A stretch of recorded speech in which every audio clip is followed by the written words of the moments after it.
Hello and welcome to News at 10 on TV3 and 3FM 92.7. We're live from the News Hub at Desawi Kanda in Accra, and we're also streaming live on our Facebook page and on 3news.com. You can also watch us on the GSTV channel 27 now. Now, let's take a look at the major news summaries of the day.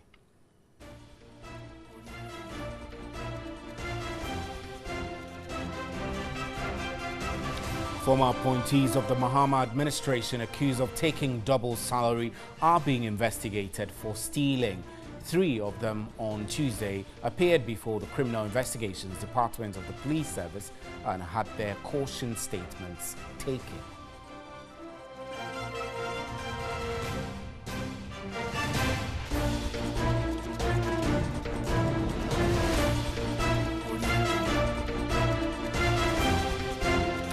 The Ghana Physician Assistants Association has called off its national strike following a 20,000 cedis bail granted their member Simon Takrama in the case of the death of 4 persons at the Senchi Health Center in the Eastern region. The association has meanwhile asked government and the Ghana Health Service to quickly address their concerns.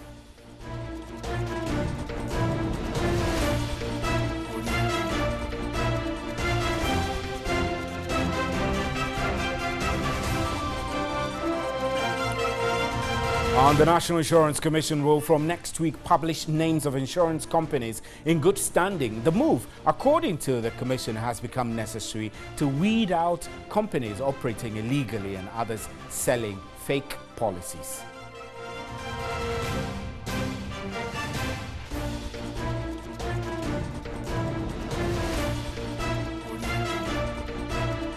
And the visa scandal that has engulfed the Ghanaian sporting scene has claimed its latest victim after the government suspended the board chairman of the National Sports Authority, Kojo Ba Ajimai. A statement from the Office of the President said the suspension has been issued after preliminary investigations into how about 60 Ghanaians secured visas and were detained in their attempt to enter Australia.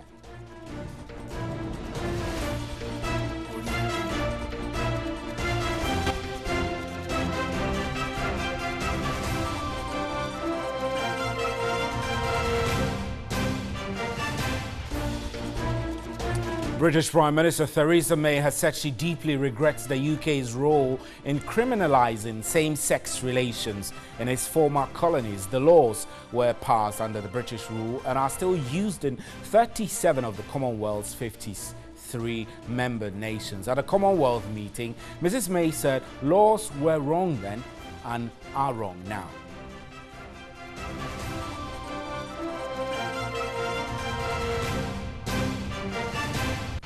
Those were our major news highlights. Remember, we're streaming live on Facebook and on 3news.com. You can hear us on 3FM 92.7 as well. Up next is the big one.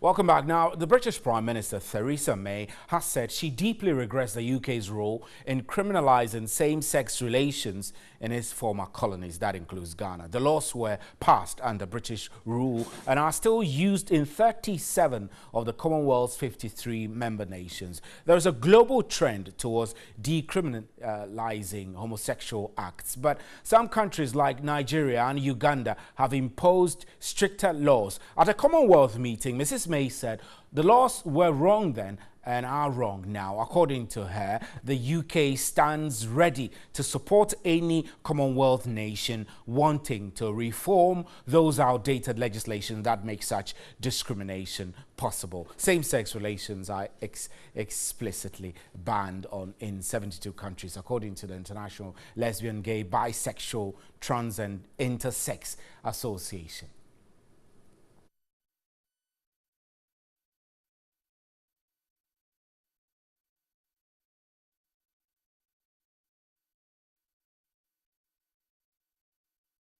So let's go back and listen to Theresa May make that statement at the Commonwealth meeting in London.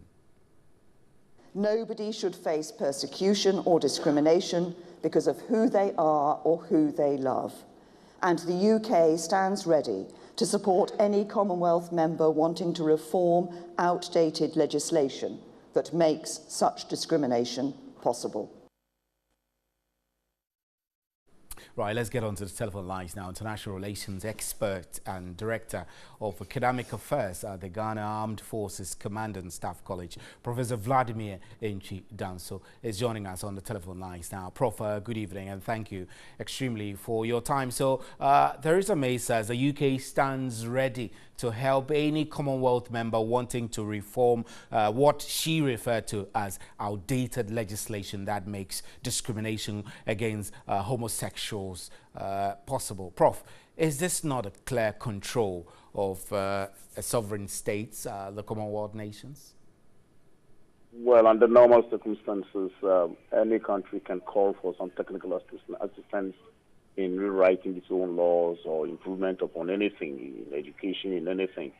And so if a country has not called for it, no country has that right to offer to do it for the country. And again, to specifically hit a certain specific cultural practice or socio-psychological practice and say we want to help a country to incorporate them is also an insult, in the sense that laws are written for countries not because anybody wanted to incorporate anything from outside or from within, but because the country feels it's necessary and it will improve or help in bringing about development. So, well, homosexuality has become the vogue of many Western countries, and therefore it's like it's being universalized, which is bringing about that clash of civilizations. So she's going to face an uphill task. She's going to face rebellion from most of these countries, and I think it's going to be problematic for the Commonwealth as a unit or a club of nations. It's going to be a problem. So if it does happen that, for example, the UK extends help to get this done and some countries do not comply, how will it affect the relations between these countries and the UK? You have expressly told us, though, that it has to be a call from those Commonwealth countries. But what if the UK actually offers this? The point is this, that homosexuality or homosexualism is becoming something which what the Western civilization is trying to foster on all countries, one way or the other. And it's not the first time. David Cameron was trying to force Ghana to be among the first to kind of write those laws into their statutes or books. And, I mean, you remember how Ghana rebuffed that. And so it is something which is on the cards everywhere, to the extent that the former UN Secretary General came down to Africa in Tanzania. Whilst we were talking about food security in Africa, his paper was more on homosexuality. So it's something being forced. And I'm saying if that methodology is used, not coming from the people as a demand, a legal demand of part of their development, but it comes as a result of being forced, some countries would oppose, as you are rightly saying. And if they do, it's going to bring about friction between those countries and Britain to start with, and those countries and the Commonwealth generally. And if that is the case, some countries might want to leave the Commonwealth, and it as a club will have to be hiccuping. Nigeria, for once, decided to leave the Commonwealth because it was recalcitrant on some issues. They say they were expelled. This person at another time also was leaving because of some things they didn't like. Gambia did the same thing. And so if this is going to be forced, there is a possibility of rebellion. And that rebellion might kill the Commonwealth generally. I know that consistently the agenda of decriminalizing homosexuality has in a way been tied to aid, and many Commonwealth countries, most of which are African countries anyway, appear to be forced, like you mentioned. But do you foresee that we are over time going to see intense pressure from Commonwealth, from the Western countries for legalization of lesbian, gay, bisexual and transgender relations? That particular insistence is going to be there because, as I was saying, the whole world, you see the lobbies for homosexuality to be universalized is very strong. So we're going to say it. Anybody who thinks that it's going to be forgotten is living in a fool's paradise. The point is that they will insist and persist on having such a thing written into our laws. And I'm saying it is going to have resistance. If it doesn't even have resistance, many countries are going to suffer for just putting these alien things into their rules and regulations. The point is, in Ghana, for example, I don't think we have a problem with it. I read that some time ago, is Sankuma explaining that our laws are just clear on that. It's not a criminal thing as such, but the point is that having unusual carnal knowledge, the interpretation is clear. So even if a man and a wife have unusual carnal knowledge, they are also culpable. The point is this, that you don't. Every law has gotten itself steeped in the history of the people, and this thing is going to bring about a rebellion from either the country's government or the country's citizens. And so that is a given. It will happen. And if that happens, there is a possibility of the Commonwealth itself being affected. Right. Professor Vladimir Nchudanso, grateful for your time. Professor Vladimir Nchudanso is an international relations expert. This is still News at 10. We're live from the News Hub at Adisawe, Kanda and Accra. You can also hear us on 3FM 92.7 and follow our live stream on Facebook and on 3news.com.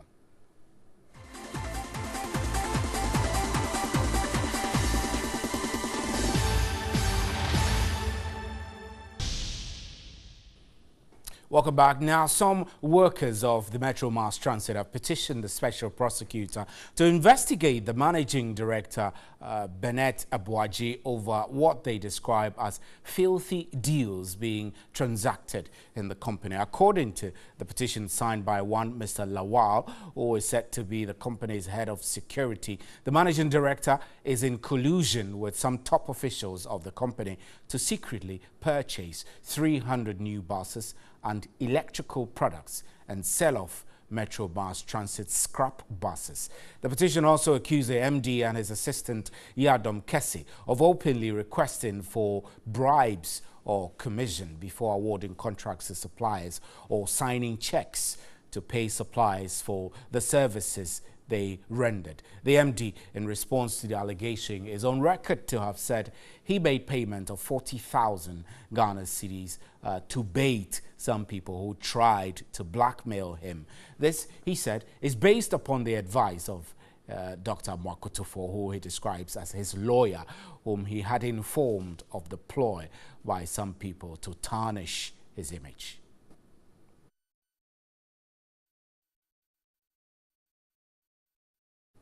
Dr. Mwakotofo is a leading member of the New Patriotic Party. He's reported to have taken the photograph of the staff of Metro Mass who allegedly blackmailed the managing director. He joins us on the telephone lines now. Good evening, Doc. I'm grateful you're joining us. Can you confirm to us if indeed you took the photographs which are making rounds on the internet? Yes, I did. And I took the guy that my main interest in the whole process was because he told me that he had recorded a lot of senior government officials, including ministers, and then he joked around the presidency. I was definitely duty-bound to make sure that I had this whole case to its conclusion. And one of the things is that when he was about to take the money, I told him that since the condition was he was going to take the money from the management that he held the tapes of, he had to return the recording equipment. So, Doc, let's get it clear. This gentleman in the photograph, he had taken money. Doc, if you can hear me, this gentleman in the photograph, seen in the photograph with the MD, who is he exactly? He called himself Lawal. That's all that I knew. And he said he had and he said he had some damaging information about the MD and the company, and he mentioned the president. But if indeed there was no wrongdoing or something worth hiding, why did anyone feel to continue encouraging them or entertaining them to the point that bribes have been offered as bait? No, the bribe business started right from the beginning from him. He had requested management to pay $1 million. Because they couldn't afford that, for whatever reason that was, they encouraged the boy to come in front of me to discuss the issue. That is how I came in. I have nothing to do with MMT, Metro Mass, business-wise or whatever. But I know the MD, and he was, soliciting an elderly person's opinion and brought, and managed to bring the guy to me. Right. But he describes you as $1 million. He describes you as his lawyer. That supposes that he sought legal advice from you over this matter. Listen, let's look at facts. If he described me as a lawyer, lots of people, Ghanaians, think I'm a lawyer because of the Apalu case. Okay, to versus Attorney General case. They thought because I was a lawyer, that is why I brought the case up. And it doesn't matter how many people I tell them I'm not a lawyer. Lots of people think I am a lawyer. If I tell people that I'm an engineer, my PhD is in engineering, quite a few people think it's PhD in law. So I live with it. Right, but so people call me a lawyer, but... So, Doc, my last question, really, I wish we had all the time to interrogate this a little further, but for you, I mean, when the issue of the blackmail came up, I'm sure that you must have been wondering whether, indeed, there is anything worth being blackmailed about. I mean, if they didn't do anything, why would they even want to go ahead and entertain this person who claimed he had some information and went ahead to demand money for it? Why not just hand him over to the police? Okay. If I come to you go to your boss right now and say that you have done some serious things that will affect your TV station, you will want to know what? Because you may know that you haven't done anything. You're not guilty of anything. But then you can never tell. Right. To err is human. Right. You probably might have done something that you didn't consider important. So it's important that the MD followed up. Right, Doc. And we're grateful for your time, though. It came in front of me. Right, my role was purely nothing to do with their businesses or procurement, nothing. Right, Doc, we're grateful for your time. I'm extremely grateful. Thank you very much. Dr. Marco Tufo is a leading member of the New Patriotic Party. He says he's not a lawyer. He has been cited in the statement from the MD of Metro Mass Transit that he sought his advice as a lawyer. But let's move away from that. A youth group, the Dynamic Youth Movement of Ghana, has commended, I beg your pardon, the president for suspending the board chairman of the National Sports Authority, Dr. Kojo Ban Ajimai, over the visa scandal that has engulfed the Ghanaian sports scene. The group, in a statement, contends a scandal of this nature cannot be pinned down to only the Deputy Sports Minister and the Acting Director General of the National Sports Authority, Deputy Sports Minister Pius Enam Hajide, and the Acting Director General of the National Sports Authority, Robert Safo Mensah, were also suspended on Thursday, April 12th.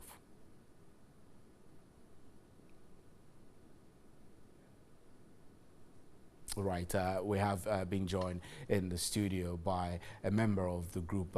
Good evening, and thank you extremely for your time. So tell me mainly, what do you want? I mean, the president has gone ahead to do the suspensions. You think there's more to be done? Yeah, thank you very much. Good evening, and good evening to your most distinguished viewers.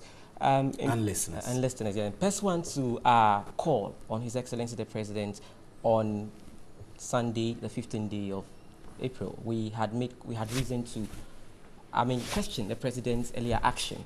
We believe that this scandal of this nature cannot be without other people's involvement.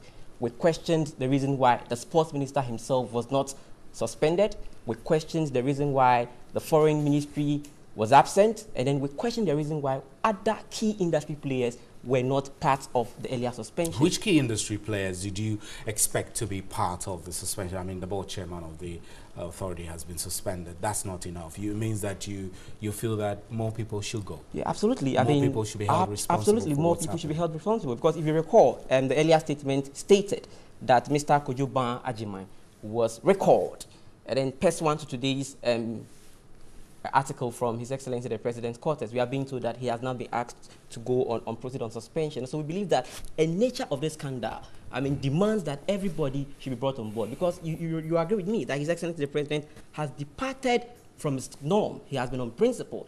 Why am I saying this? We've had big scandals in this country. As I speak to you now, our group, the Dynamic Movement of Ghana, is in the Supreme Court challenging the Shraj report that sought to clear the finance minister. What is the finance minister? The finance minister is still at post.